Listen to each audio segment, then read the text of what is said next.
Ассалаумағалейкум қазақтарым. Мен жезөкшелер менен зинақорлар туралы тоқтала кетсем деп едім. Біздің қазіргі уақытта жезөкшелікпен әйелдер ғана емес, еркектер де айналысады. Бәрі жеңіл, оңай ақша тапқысы келеді. Бірақ олардың ешқайсысы да бұл үлкен күнә екенін біле бермейді.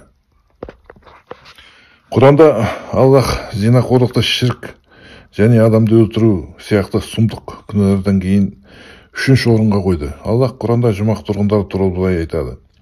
Олар Аллахтан басқа құдайларға құлшылық етпейді, адам өлтірмейді және зинақорлық жасамайды. Ал кім осылай жасаса жаза алады. 25-ші сүренің 68-ші аяты. Зинақорлық пен жезөкшелік тек исламда ғана емес, барлық діндерде де харам болып табылады. Зинақорлықты таспен ұрып өлтіру бекерден бекер емес.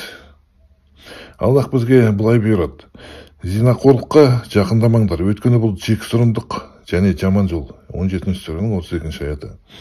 Зинақорлардың арасында жыныстық жолмен берілетін аурулар, спид, гепатит, психика аурулар, стресс, нашақорлық, алкоголизм және тағы басқа аурулар өте көп таралған.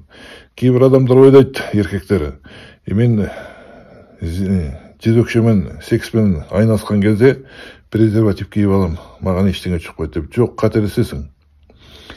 Өйткені аранисекс деген бар, сол кезде ауру 100% тарайды. Алланың елшісі саллаллаху алейхи вассалам былай дейді. Егер де маған кім екі жағы деген челюсть, екі жағы мен екі аяқтардың арасындағыға ие болам деп кепілдік берсе, мен оның жұмаққа кіруіне кепілдік берем дейді Бұхари.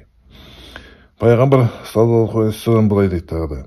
Егер ер адам мен әйел жалғыз қалса, онда шайтан 3-ші болады дейді. Мұндай жағдайда шайтан оларды азғыра бастайды. Жезөкшелер мен жыныстық қатынасқа түскендердің барлығы дерлік оларды ешкім көрмейді және көгерсіз секспен айналысамыз деп ойлайды. Бұл қателік болып табылады. Сені басқа адамдар көрмесе де Аллах көреді. Періште де сені көреді. Жындар мен шайтандар сені көреді. Саған қарап тұрған Аллахтың көз алдында қалай зинақорлық жасайсың? Періштелердің көз алдында қалай зинақорлық жасайсың? Сендерге қаншама көз қарап тұрғанда сендер қалай ұялмай азғындық жасайсыңдар? Мұның бәрін періштелер жазып алып, қиямет күні сендерге қарсы куәлік ретінде пайдаланады. Мен ұқпаймын, сендердің алдарында жүздеген еркек аяғын сүрткен половой тряпкамен бірдей болған жезөкшелермен жиіркенбей қалай жатасыңдар? Көптеген қазақстандардың есінде болар, күйеуі бар белгілі бір продюсер әйел үйленген ер адаммен зина жасап, елдің алдына масқара болған. Содан кейін олар үйленді. Мұндай зинақорлық туралы Аллах былай дейді. Зинақор еркек тек зинақор әйелге немесе шіркшіге үйленеді. Ал зинақор әйел тек зинақор еркекке немесе шірк жасаушыға күйеуге шығады. Сенім келтіргендерге бұған тыйым салынады дейді. 24-ші сүренің 3-ші аяты. Көрдіңіздер ме? Харам зинақорлық.